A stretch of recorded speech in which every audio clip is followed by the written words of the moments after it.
It's a great pleasure now to introduce to you renowned multi-award-winning South African saxophonist, flutist and band leader, McCoy Mrubata. He's released a new album titled Quiet, Please. The album is designed to bring the listener into the space of quiet reflection. He joins us to tell us more about this body of work. Mrubata, Tamaku. Maybe firstly, let's just reflect on the life and time of Utatubani Rachabane. You just came from his funeral. That's just right. A quick introduction of who he is and what he meant to you. He meant a lot to me, one of my mentors, And I was privileged enough when I came to Johannesburg in 1987, that was 6 Mabuse. That following year, I got a recording deal, 1988. And amongst the people who were, brought together for this series of recording was Utatubani Rachabane.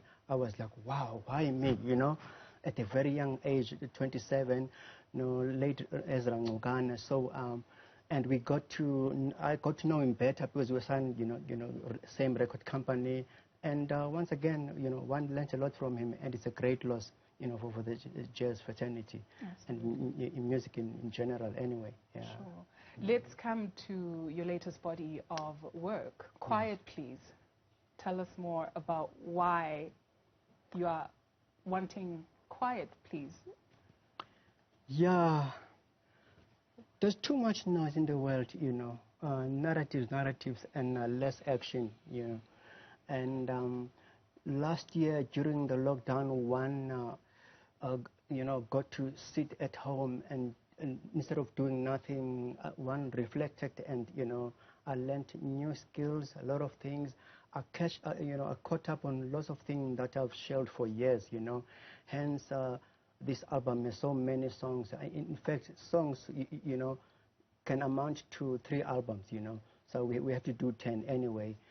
And just to encourage people to sometimes sit back and think and listen to the youth, listen to the masses, Because there'll be fires all over the place, and then after the fact, the big guys come with nice heads and promise and say they'll do this and that, instead of being proactive, So hence I thought, hey, let's just, pause and, And quieten the noise. Yes. The 11th track on the album, Umtandazo, listening to it, it transcended me to a place I'd like to visit more frequently. Uthandaza London? Dithandaza luxolo, peace, unity, and yeah, I'm watching, for me sometimes it's like a circus, these rallies, bringing people together, and yet they're the same people who say social distancing, So they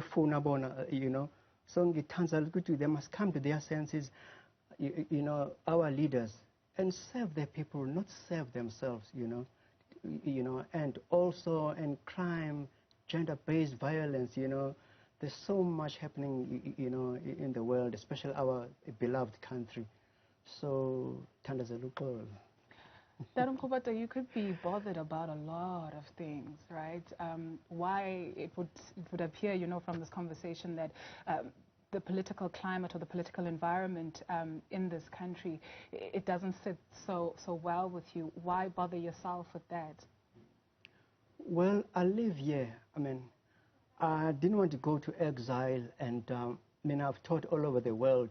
I see, how other countries, especially in Europe, how everything precision, everything is on time. I'd rather come back here and help, and where I can, do my little bit to encourage people, because I love my country, and it's no use sitting back and moan, If I have, an opportunity to say a bit, why not, So I love this country, I love the people.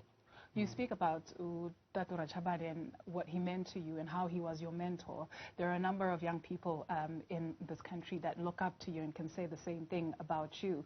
There's someone who met you at the Moses Taiwa Muleleko School in Tembisa, and even with this body of work, you introduce us to a number of young people that you have worked with, especially female. Why was that important for you? Yeah, it's always a drive for me. My driving force behind my senses is my family and the young ones, you know. Even all my producers are far younger than me. I love helping the young ones, you know. Sometimes my wife complains, you know, saying that spend too much time, you know, serving other people. What about you, you know? You know, sometimes, a lot of times, I'm not always nicely dressed, you know. And, you know, that's my thing. It makes me saying, I think I take after my mom, you know, because back in the day, my mom would, you know, accommodate artists from all over, you know, South Africa, you know, because there were no hotels for black people in the 70s. So what you do, Gibson Kente and Sakile, Bayet, all those old bands, you know, they'll come to my house, you know. I think I take it from her, you know, because especially when I used to live in Peria, my house was like a music hub, you know. That's how I am, you know. It can't be that much of a bad thing. And just with, you know, this body of work, Quiet Please, what are you wanting people to, you know, walk away after having listened to it? Does it work like that when you're putting together a body of work? I would really like for to just have this outcome, or, you know, Sbanban have this outcome, or you just do your work and you release it? I do, yeah. It's a tough one, because people have different interpretations, you know, about my body of work, you know. I mean, I sometimes get ideas from the fans, you know. And then, for instance, there's a song called Body Language. My young producer, I gave it to him. I said, write lyrics, here's the theme. Mina, I was merely talking about people who are lying. You know, you can see that, oh yeah, you know, but the body language is something else, you know. And they promises are promises. But what Klubi did, Klubi Kwebulana, he made it a love song, you know. So even my fans, they, you know, you can interpret the way you will, but the theme is there, you know. It's for us to interpret it in different ways, you know. Hopefully all positive. And I thank Klubi for making it a love song, but hey, you know. Yeah. The influence of how you grew up, you speak of Umama and her accommodating nature, the sounds that you heard as Zion, you know, and the different elements of sound that you heard from church particularly. Yeah. Did you bring them into this body of work as well? Yes, I did. I always do, you know, because people think I studied music, you know. Meanwhile, it's just a rhythms that set with me over the years, you know. I mean, Ngomazama's Yoni and the big band that used to rehearse opposite my grandma's back in the 60s when I was a toddler, you know. It was so nice. Here I am, 6-year-old or 7, you know. The last time I checked, I was with the band, and the next thing I'm at home. It didn't occur to me that I would, after a crash, you know, with my sandwich probably, listening to this band, fall asleep, a band member takes me home.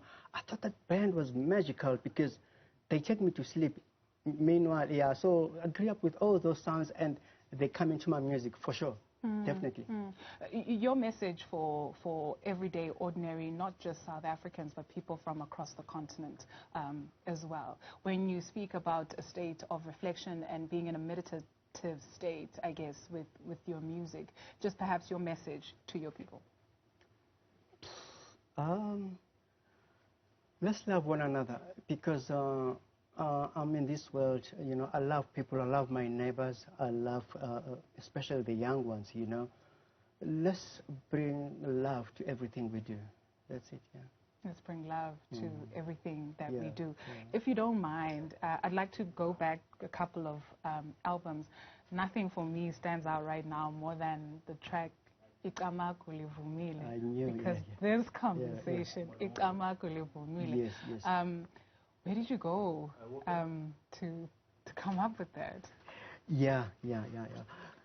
It is a composition of one of my producers, Luyanda Matope. You know, and when we were in these workshops where I was teaching them, you know, he brought the song, you know, and I loved it. I loved it, you know. All I did was to give it a title, you know. You know, that song, yeah, it's always part of my repertoire, you know. It's known all over the world, and yeah.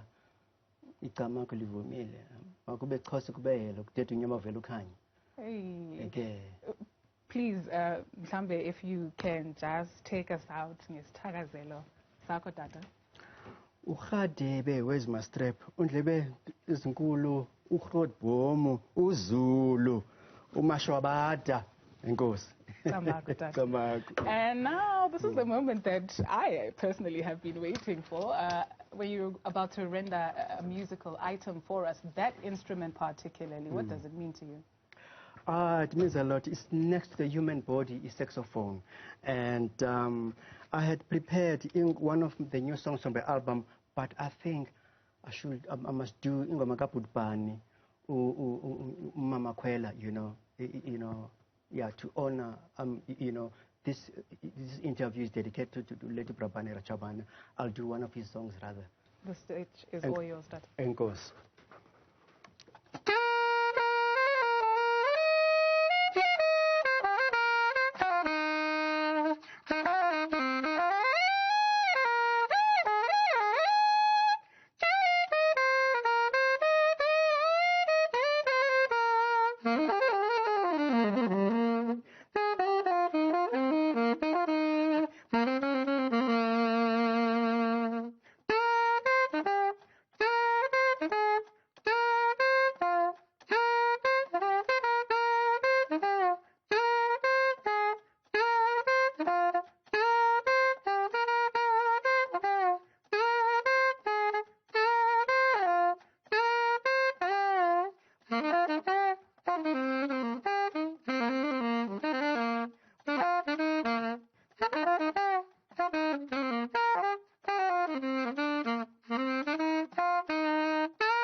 Let the singers sing, let the writers write, let the healers heal. And you have just healed us. Thank you very much. And there's nothing more to say after that except for goodbye. And thank you very much for joining us. Dr. McCoy Mrubata signing us off this afternoon here on Newsbeat PM.